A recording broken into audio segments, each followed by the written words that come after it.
Estamos iniciando o terceiro bloco do nosso Roda Livre, hoje com o ex-prefeito de Campinas, Jonas Donizete. Jonas, não tem como deixar de notar que você emagreceu bastante. Qual o segredo? Conta para nós. Eduardo, eu, na verdade, antes de entrar na prefeitura, eu tinha mais ou menos o peso que eu tenho, né? E lá em Minas é complicado porque as pessoas associam a gordura à prosperidade, né? E tem gordura, a vida tá boa, tal. O pasto lá tá bom. O pasto tá bom. Mas, na verdade, você acaba entrando assim. Às vezes eu passava o dia todo sem me alimentar direito e chegava à noite, eu tava com muita fome e comia comidas assim, gordurosas, que o mineiro tem muito, gosta de comida assim forte, né? E eu fui engordando aos poucos, tal. E não fui assim me preocupando muito com isso. E nós em casa nós temos uma hereditariedade de pressão alta, tanto para o lado do pai quanto para o lado da mãe, né? No meu primeiro ano de governo eu pus um stent no coração e aí quando saí da prefeitura, aí eu tive uma disciplina alimentar, de exercício. Então é um emagrecimento saudável, é uma notícia assim até para as pessoas aí que gostam da gente, né? Porque na política se você engorda, o pessoal fala, você emagrece, fala também que tá doente, né? Então eu estou saudável, é um emagrecimento saudável. Que bom. Fernando. Prefeito, eu tô acompanhando o senhor nas redes sociais, o senhor tá praticamente um youtuber, né? Muito ativo nas redes, tanto no Instagram, como o senhor tem até um podcast, né? Chamado Política Simples, né? Tem. Está hoje entre os 3 mais de audiência nesse segmento. Sim, né? eu ouço. É uma fala simples, descomplicada, falar de política de uma forma mais da realidade das pessoas, Essa né? semana eu estou falando do Arthur Mamãe Falei aí. Estou falando sobre decoro parlamentar. Ah, isso é importante. Aliás, falar em decoro é pauta nacional hoje, né? É. Mas assim, o senhor sempre foi um profissional de comunicação, né? O senhor sempre foi radialista, trabalhou nas principais emissoras de rádio, sempre foi um exímio comunicador. E a gente está vivendo um momento de uma crise de civilidade que, em meio à tecnologia, o mau uso dela, né, prefeito? O mau uso, muitas vezes com produção de fake news. E a gente perde tanto tempo com isso, é tanto um retrabalho. E o agente público, ele sofre muito com isso hoje. O senhor mesmo falou que muitas vezes falava, o Jonas vai sair para isso, vai aceitar o cargo de secretário no governo do estado. E a gente o senhor, não só, né, o agente público como um todo, tem que estar o tempo todo respondendo a isso. Então, o que o senhor acha? Qual é o desafio que nós temos aí? Nós temos uma eleição agora para presidente, governador, deputados, né, senadores. E eu vi ontem a entrevista do presidente do TSE, no Roda Viva, aqui na nossa emissora da TV Cultura, e foi perguntado muito sobre isso para ele, né? Mas o senhor, como comunicador, qual é o desafio que nós temos para a gente fazer o enfrentamento, né, com todo esse arsenal tecnológico, para a gente não cair nessa armadilha da fake news? Fernando, mudou o mundo, né? Mudou o mundo. A internet mudou o mundo, o celular mudou o mundo, mudou a guerra, né? Você vê que o Putin está ganhando com as armas lá, mas está perdendo na comunicação, né? É a primeira guerra que a gente assiste ao vivo, né? Você praticamente vê na tua casa o que está acontecendo do outro lado do mundo. Antigamente as notícias demoravam mais para chegar. E eu acho que todos nós vamos ter que se adaptar a essas novas circunstâncias, né? A política vai ter que se adaptar, o setor de comunicação vai ter que se adaptar, a parte de consumo, tudo. Agora, isso que você me pergunta, eu sempre fui muito tentado, para poder ter mais audiência nas redes, a ser uma pessoa polêmica. Eu nunca fui. Meu traço de personalidade é o equilíbrio, né? Desde que eu comecei, né, e as pessoas falavam, se você não brigar, não xingar, não tiver um destaque, você não aparece, né? Eu falo, depende. Você veja esse rapaz que a gente falou dele aí, ele teve uma subida incrível, mas depois, agora, com essa circunstância, né? Então eu prefiro a solidificação de tudo que você faz, né? Que demorou. Isso, a narrativa da abertura do Eduardo, foram 28 anos de mandato consecutivo. Esse período é o primeiro período em 28 anos que eu estou sem mandato popular. Consecutivos, né? 28 Consecutivo, 28 anos. Eu tenho o meu registro de INSS, eu tenho 33 anos de contribuição, 28 do INSS, porque nesse período que eu fui parlamentar e prefeito, eu contribuí também para o INSS, né? Então eu acreditei. E agora eu fui para as redes sociais, como o pessoal falou, volta para o rádio. Eu amo o rádio.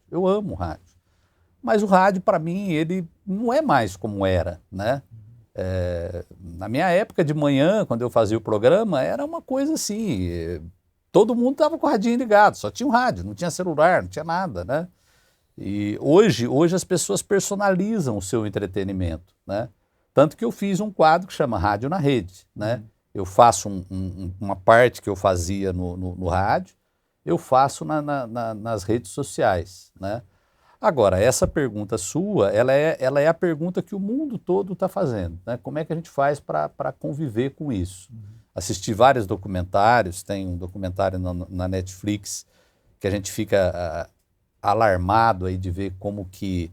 E não é qualquer pessoa que está falando, é o ex-presidente do Facebook, o ex-presidente da Google, falando como que essa rede ela se baseia nos comportamentos para poder criar hábitos nas pessoas, né? Tem uma estratégia, né? Por exemplo, se a gente digitar aqui, por exemplo, agora uma palavra, a mesma palavra, todos nós, né?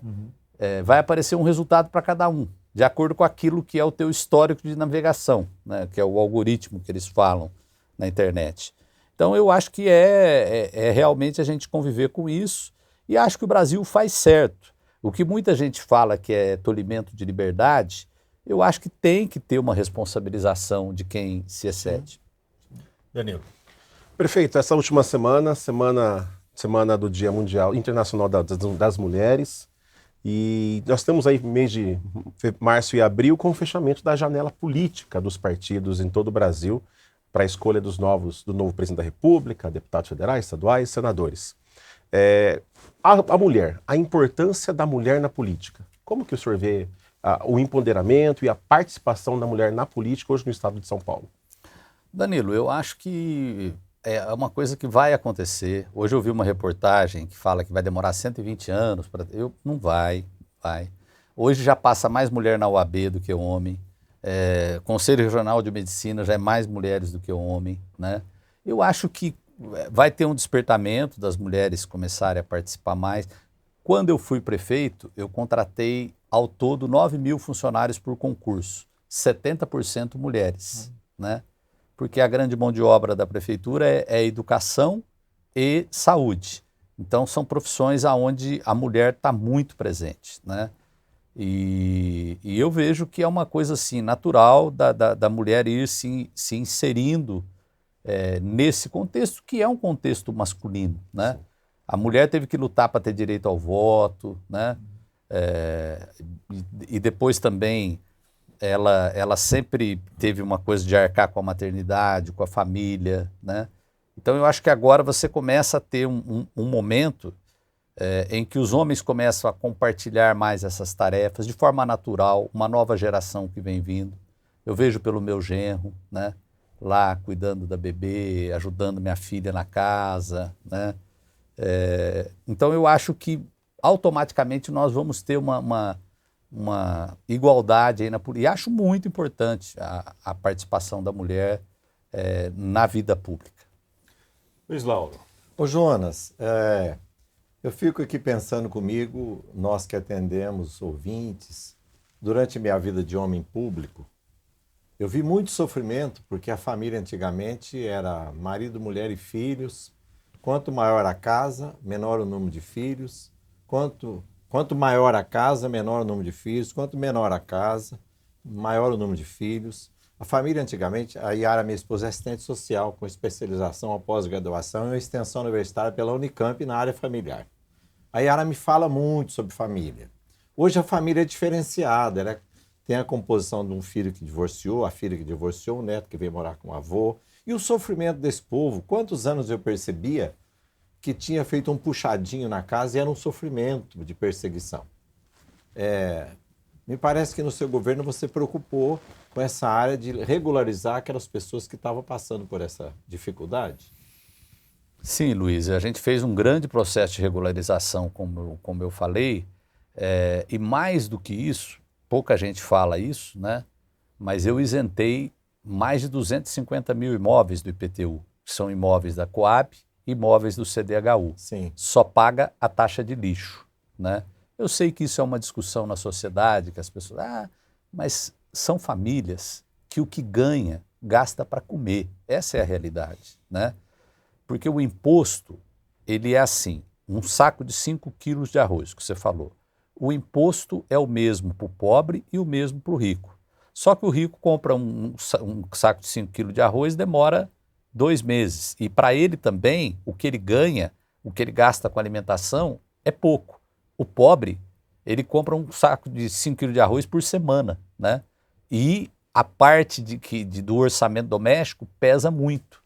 Então, esse tipo de tributação já é muito injusta com as pessoas mais pobres, né? Tanto que países mais avançados, eles tributam renda e patrimônio, mas não tributa consumo de produtos básicos, né? Então nós fizemos além dessa questão de regularização, eu fiz uma isenção, paga a taxa de lixo, porque eu acho que todo mundo tem que pagar um pouquinho, saber que, por exemplo, o lixo que passa na frente da tua casa, e hoje a coleta de lixo, os 8 anos que eu fui prefeito, ela é o serviço público mais bem avaliado, acompanhado do fornecimento de água. São os 2 serviços públicos mais bem avaliados de Campinas, na faixa de 80% de ótimo e bom. Implantei aquelas caçambas. Sim. Que eu achei que, na época, eu comecei a implantar por Barão Geraldo, porque é um distrito universitário, achei que seria bem aceito. Eu me lembro que uma pessoa levantou lá e falou, mas eu tenho que sair, andar, e tem pessoas de idade, e tinha uma senhorinha que levantou e falou, olha, eu tenho 80 anos, eu não me incomodo de andar para levar o lixo na lixeira. Porque esse sistema, quem já foi na Europa sabe que é assim que lá é feito, assim. né? Então eu acho que a gente fez aí um trabalho bom para regiões que eram esquecidas se sentirem acolhidas pela cidade, né?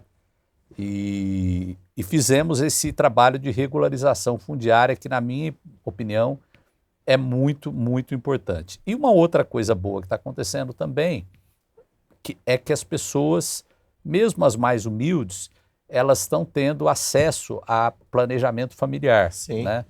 A cirurgia de vasectomia, que antes era um tabu para os homens, hoje muitos já se dispõem a fazer, né? E você já vê pessoas aí de uma camada mais simples também com um número de filhos menor do que tinha antes, né? Jonas, nós estouramos todos os tempos. Você fala bonito, fala gostoso de ouvir. Falo demais. Nós estamos encerrando o nosso programa de hoje. Suas considerações finais. Gostou? Olha, gostei muito. Obrigado, Eduardo. Você teve a gentileza de ligar pessoalmente, me convidando. Meu irmão Luiz Lauro também, que é uma pessoa que tem uma vida muito, muito rica aí na vida pública de Campinas e que é um prazer tê-lo aqui conosco. O Fernando, que é um educador, profissão nobre, né? E o Danilo, né? Que recentemente nos encontramos, cruzamos aí num shopping, né? É um prazer agora revê-lo aqui com todo esse aparato técnico muito legal. E você que nos acompanha, acredite, foi uma honra ter sido o prefeito dessa maravilhosa cidade por 8 anos, nos 246 anos de Campinas, 247, faz 248 agora em julho, eu sou o prefeito que mais administrou continuamente a cidade, Eduardo. Você completou os 2 mandatos. Né? Só o Heitor Penteado teve 9 anos, mas ele foi nomeado 5 vezes seguida, não foi prefeito eleito, né? Então, para mim, é uma sensação de missão cumprida. Muito obrigado. Que bom. Estamos encerrando, então, o nosso Roda Livre de hoje. Voltamos na próxima semana. Até lá.